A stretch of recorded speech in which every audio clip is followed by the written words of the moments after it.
Hello everyone. In this video, I will show you how to fix the Windows 11 search bar if it is not working. One of the most common causes of this problem is that the Windows search service has become stuck in the background.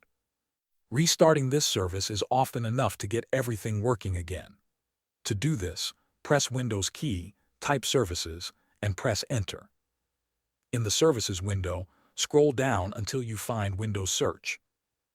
Right-click on it and select Restart. If the service is not running, click Start instead. You can also make sure it starts automatically with Windows. Right-click Windows Search, select Properties, change the startup type to Automatic, and then click Apply and OK.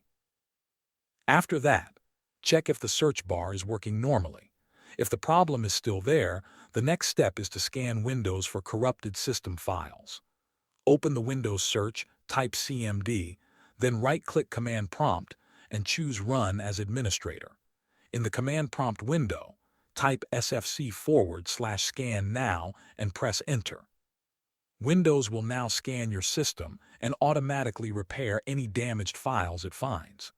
Wait for the scan to finish completely, then restart your computer and test the search feature again. If that does not fix the issue, open the Control Panel. Change View by to large icons, then open Indexing Options. Click Advanced and under the Troubleshooting section, click Rebuild. Confirm by clicking OK and allow Windows some time to recreate the search index. Once the process is finished, restart your computer and check the search bar again. Thanks for watching.